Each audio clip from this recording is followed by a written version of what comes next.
We're starting out with this quiz of where you are in your video marketing experience. And I know some of you in the audience have already started video marketing. Some of you, it is on your 2026 to-do list. And if you're just video curious, you're just sitting in trying to figure this all out, you are welcome here too. This is a welcoming space for you all. Welcome, welcome, everyone. We are glad that you are spending 30 minutes with us today. And you are here likely because you realize that visibility is getting harder, unfortunately. There's more content, more competition, and more noise, but your prospects still need to find you and trust you before they ever can reach out to you. And what has really changed, especially in the last 6 months, is how that happens because reach doesn't work the way it used to. Clients aren't searching the same way, and AI is becoming a strong part of how content is created, how it is surfaced, and discovered. Whether we're planning for it or not, it is happening. Today isn't about convincing you to do video, as we found out many of you already are, or are planning to launch into video in the coming months. This is really about making sure the effort you're putting in actually leads to the visibility that matters. So, in the next 27 minutes, we'll cover 3 video trends that will shape advisor marketing in 2026. And by the end, you'll have clarity on where to focus this year and what you can stop overthinking. That is a true gift. If you have questions along the way, please drop them into the Q&A and we'll get to as many as we can. And stick with us because we have a freebie for you at the end that you will not want to miss. But let's get started with some introductions. I'm Laura Garfield, co-founder of Idea Decanter, and you'll hear from me frequently on LinkedIn talking about how to grow your business with video, with some occasional posts about hockey. But unfortunately, my kiddo is about to graduate from high school in June and from hockey, so I'm looking for a new hobby other than hockey mom. And also with me today is Idea Decanter's digital marketing manager, Sharita, ready to hop in. Hi, everyone. I'm Sharita Rankin. So I lead the post and promote, and I play an integral part in our CMO services. And outside of client work, as I was mentioned before, I am fully remote digital nomad lifestyle, which means that video isn't just a marketing tool for me. It's how I stay visible and how I stay connected and trusted no matter, where I'm working from. I also write a weekly newsletter on LinkedIn called Après Me, where I reflect on business, reinvention, and building a life that actually works and one that doesn't just look good on paper, something I've had experience in. And now we have Sharon. Hi, everyone. I'm Sharon Gatula. I co-founded this company with Laura in 2014. I can't believe it's been that long already. And I have been working in social media since 2006, so showing my age here. Visual media has always been my focus, and today I help financial advisors bring more clarity and intention to their marketing. On LinkedIn, you can find me giving tips on getting your marketing organized and working harder for you. 2026 was a very different year for social media than it is here in 2026, and it was a game changer for small businesses. I still remember the first Twitter workshop Laura and I took. I mean, it was a long time ago before Idea Decanter was even an idea for us. And for the first time, businesses could really reach out directly to prospects for free. It was exciting. It was new. And Jack Dorsey's original tagline summed it up perfectly. What are you doing? Let's just say it was a friendlier environment, a very different vibe than today's tagline, which is blaze your glory, which kind of can sum up a lot of the internet right now. So the landscape's changed. And over the past 10 years, just on LinkedIn, has in 2016, 3.3 million members, and today in 2026, 1.1 billion members on LinkedIn, with 234 million just in the US, which is, by my calculations from the last census, 70% of the population. That is a lot of people, a lot of audience on LinkedIn. However, engagement rates are not what you think they are. From all the people on LinkedIn who have raised their hand and said, hey, I want to follow you, I want to see your content, about 10% of those people are actually seeing your post on LinkedIn. And it's worse on Meta, with 1.8% on Facebook seeing your post and 3.8% on Instagram. And on X, it's down at 2.1%. Because let's face it, it's busy out there. And the algorithms are not working for you. They are working for LinkedIn, Facebook, Instagram, X, and YouTube. So I have a question for you. Do you have time or do you have money? If you are in the point in your life where you have more time than money, then our advice for 2026 is forget about the algorithms and focus on creating meaningful engagement. You don't have to post every day to get traction, which might be a relief to a lot of you. If you're posting once or twice a week consistently, you're doing just fine. Instead, take that time and energy you save in trying to come up with creative posting and put it into creating engagement in the comment section. Comment on posts from your COIs, your strategic partners, clients, friends, even people you don't know yet, but who might share your audience. Just get in there and start the party going. And don't forget to comment on your own post. If no one's commenting on it, you can kickstart the party and get in there and add a comment. Maybe tag some people, get people seeing that post. Kickstart that engagement on your own. Don't wait for permission. My favorite hack when I'm going to post, especially on LinkedIn, is I don't use the post button, I use the schedule button, and I push out my post for 15 minutes into the future. And that way I can focus for 15 minutes and get in there. We call it warming up the audience. Get in there, like, comment, post, get in there and get people seeing your name in that engagement. Now, sometimes jumping into the comments can feel a little scary if you don't have that muscle going. I know I took a break over Christmas and jumping back in that first week of January, it felt a little awkward. But our friend and LinkedIn expert Leah Bliss has this formula that just takes the stress out of trying to jump into the comments section. So let's steal it and we'll give Leah credit on LinkedIn when we use it. So simply, you're going to at the name of the person who's posting. So I would be like, at Laura Garfield. Great point about what we're doing in 2026 this year on social media. And then in my experience, and this is the part where you're going to add your 2 cents, your expertise, so that people see you as the expert that you are. And I will attest, this works on Meta as well. I've been testing it out on Instagram, and I will say it has the same effect. So people are, they want to be valued. They want their name out there. So give them a little kudos, tell them they're great, and then add your 2 cents. In 2026, and really even in 2025, all the social platforms, except for maybe YouTube. I mean, YouTube comments are a thing, but they're really built right now to reward the conversations. We're finding on LinkedIn, comments are getting more impressions than your posts themselves. And if you use this strategy, the minimum results you're going to see is more people engaging with your profile, maybe some more followers and subscribers. But what we're often seeing is when you get in there and you actively engage, your post impressions can jump by as much as 300%. Now, if you're at the point in your career where you're like, I've got a little more money than I've got time, then you can consider putting some budget behind your social media post. And the easiest way to do that is what we call boosting. So when you are boosting posts on any platform, it is designed for getting more reach, getting more eyes on your content, building up your subscribers and followers, and getting more views on your profile.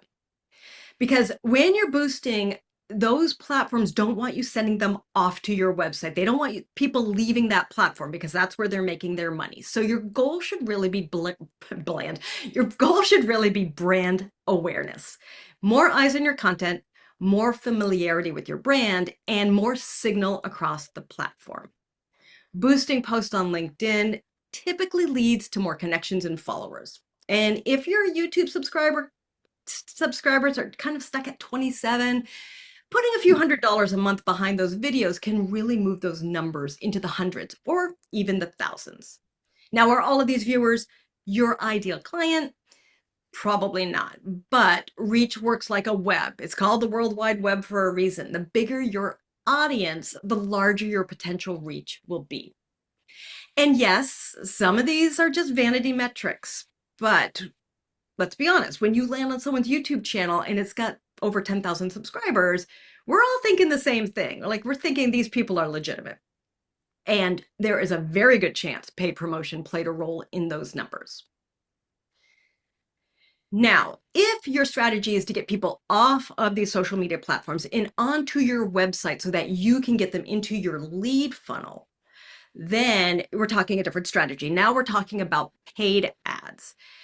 And with paid ads, you need to create a full marketing system before you jump into this. So that means having some type of lead magnet that you're going to give them, whether it's a downloadable, whether it's a quiz, or a webinar.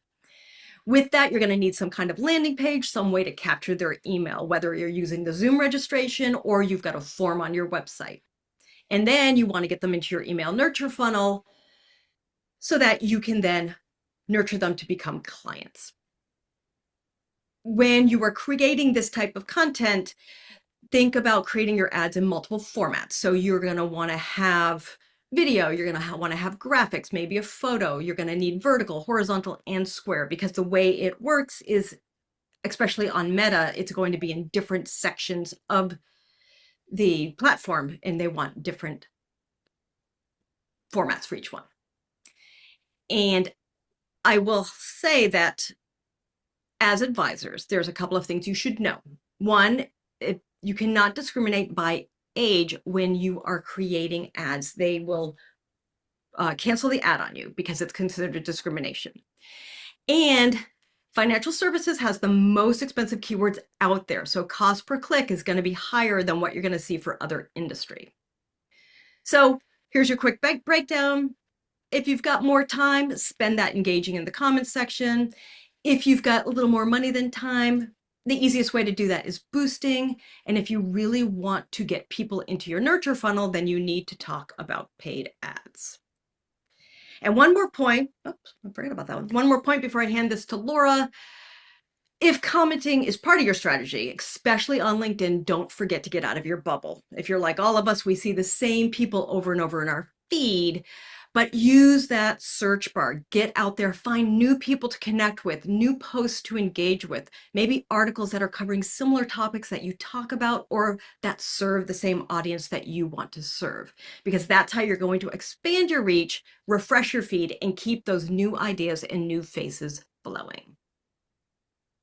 Great tips, Sharon. And I see Casey sitting in the audience who has really mastered the balance of time and money and has forged the way with his own paid campaigns on YouTube. If any of what Sharon brought up for you has generates questions for you, make sure to drop them in the Q&A. We will stop. We have a couple of questions already, and we'll get to those in a few minutes. I want you to rest assured.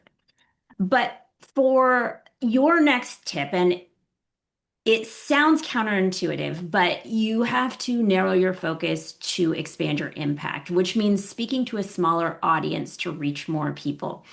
And here's why narrowing your niche, I like to say niche, not niche, so bear with me. Here's why narrowing your niche expands your visibility. It's because clients or your prospects, your ideal target audience, they are not searching for a financial advisor anymore. They're searching for someone who understands their situation, their problem, their pain point, and is close enough to help when they need it.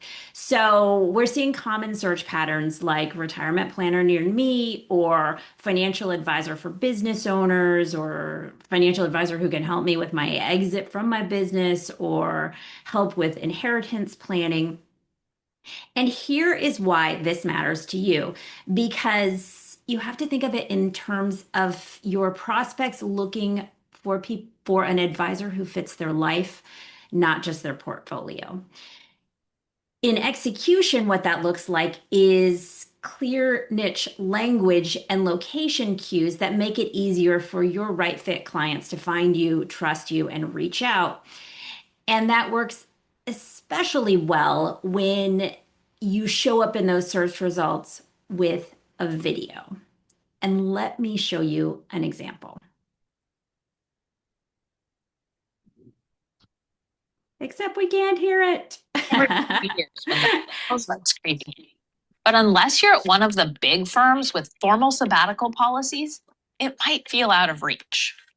But here's the good news. You can create a sabbatical for yourself.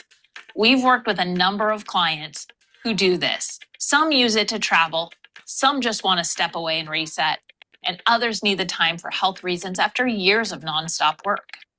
And here's the interesting part.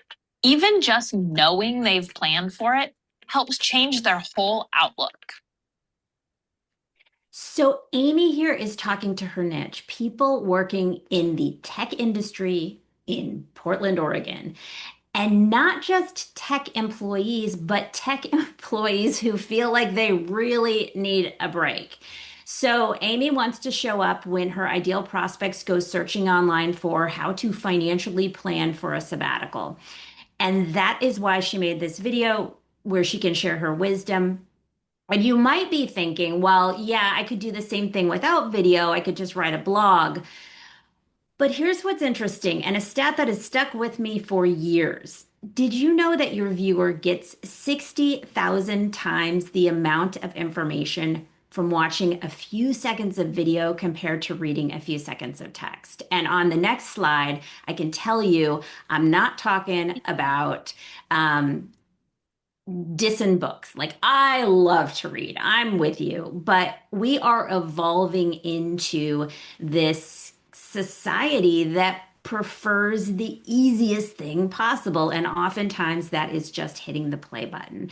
And from your perspective as an advisor, if someone can get 60,000 times the amount of information in a few seconds, then that goes a long way to advancing you down the road of know, like, and trust. I want to show you one more example of niching down to be visible. Check out this clip.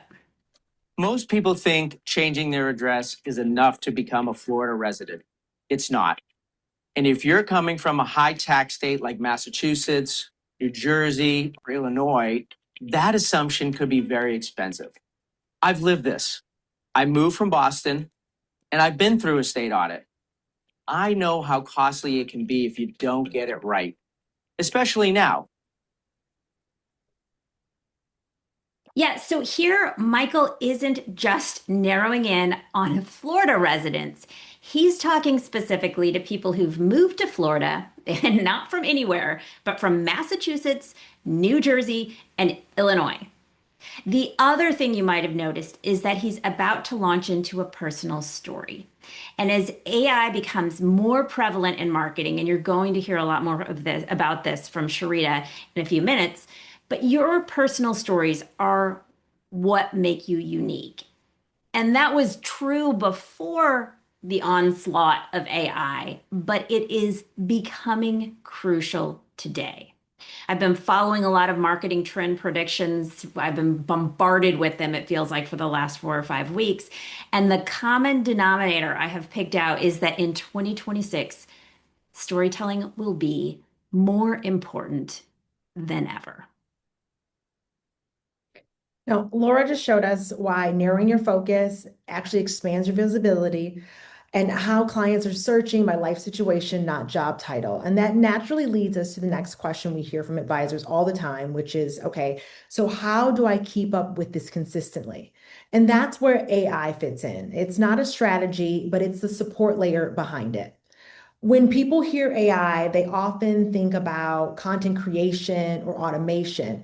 But what we're really seeing in 2026 is that AI is influencing how advisors think, how they listen, how they communicate, and it's not going to replace that.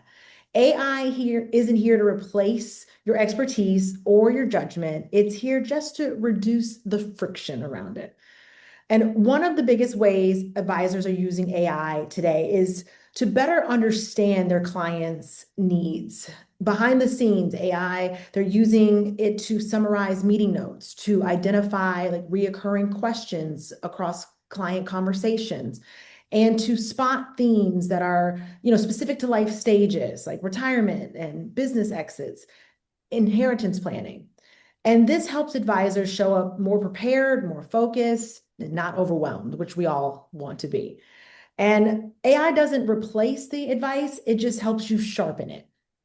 So we're also seeing AI used to help improve how advisors communicate with their clients. So not having these canned messages, but being able to clarify complex explanations, keeping educational messaging consistent, and adapt language depending upon the client situations, which a client definitely appreciate. I know I do. Advisors who stand out in 2026 aren't the loudest, but they're the clearest. And AI helps you simplify your communication, but your voice is what's going to build that trust. And that's the same clarity that carries over into marketing. And once advisors understand the questions clients are asking, the next step is explaining how these ideas can clearly be transformed clearly and consistently. And that's where video fits in. Video allows advisors to explain, reassure, and to educate without overproducing or overscripting. And that's the most human way to show expertise. Search behavior has also shifted. As Laura said, it is question-based, as in our last slide. As Laura mentioned, people aren't searching keywords. They're asking full questions like, what do I do after inheriting money? And how do I prepare for retirement in a volatile market? And is a 401k rollover for me?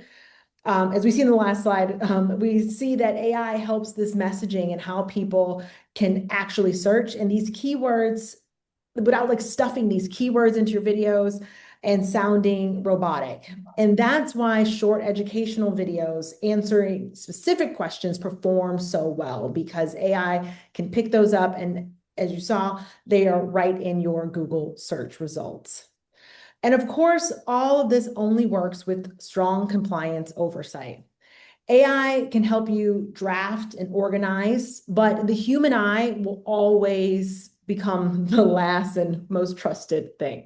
As we're seeing AI become part of the review process, it's not a shortcut, but more just a way to help the review process. AI can help surface patterns while advisors still apply their judgment.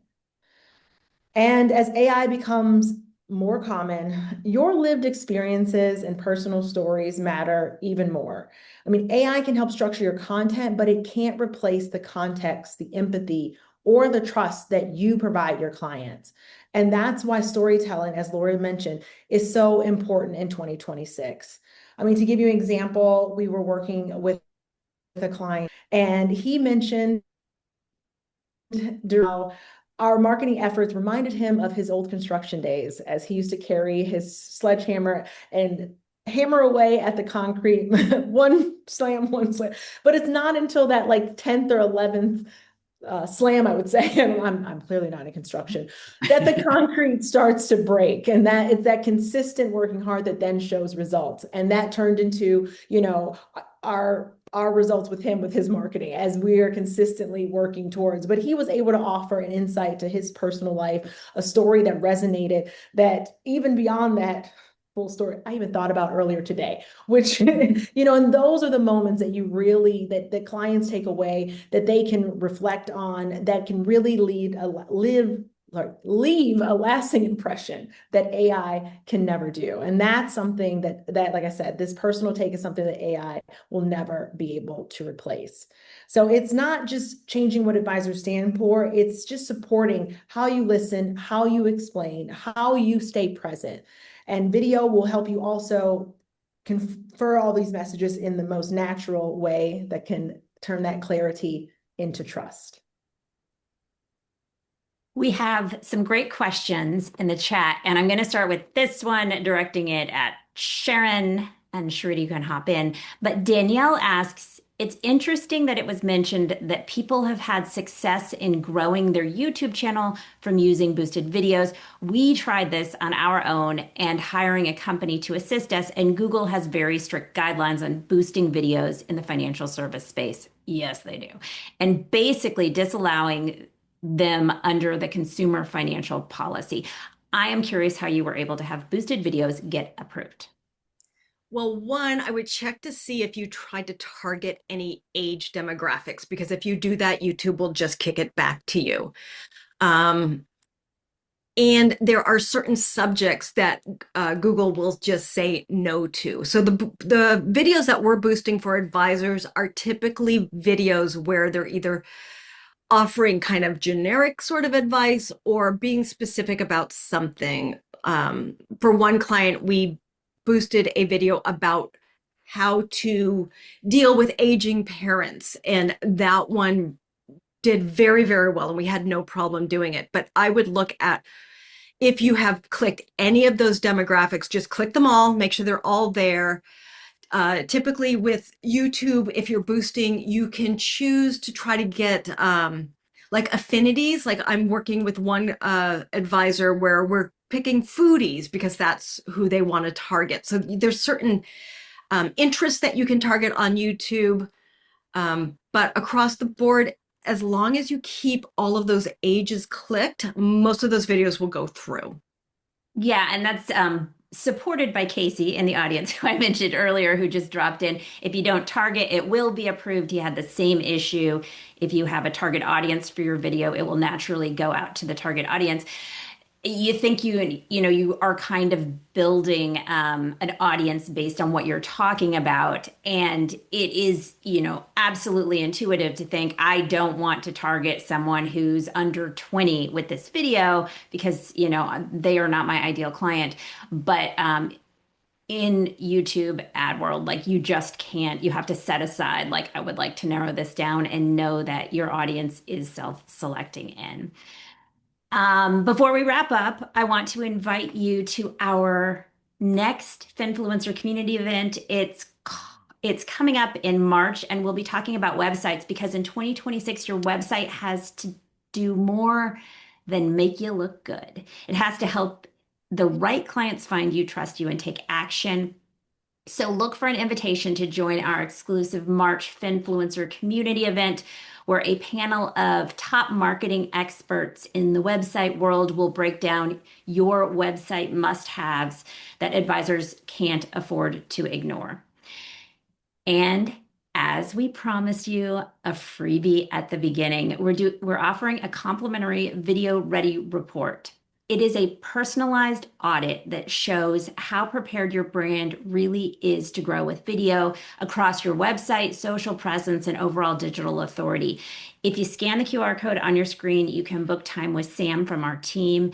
And as you go through that Calendly booking process, you will be asked some questions. You can't skip them, because Sam is going to build a custom report for you that's specific to what you are doing online, because he's not going to be giving you generic advice. He's going to be building your report based on what your answers are. So when you get your report, you'll walk away with a clear snapshot of how you're showing up online today, specific opportunities to improve your video ROI, and practical next steps to get your first or next videos in motion. And I say first or next because this is great if you answered B or C on that survey at the beginning and you are planning on doing video this year, or are just here because you're video curious.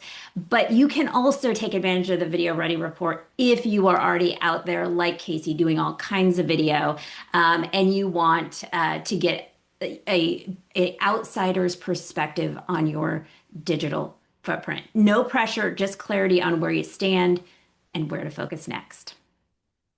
And so as you're scanning the QR code and thinking about those next steps, we want to leave you with this. Visibility isn't about doing more. It's about doing the right things consistently.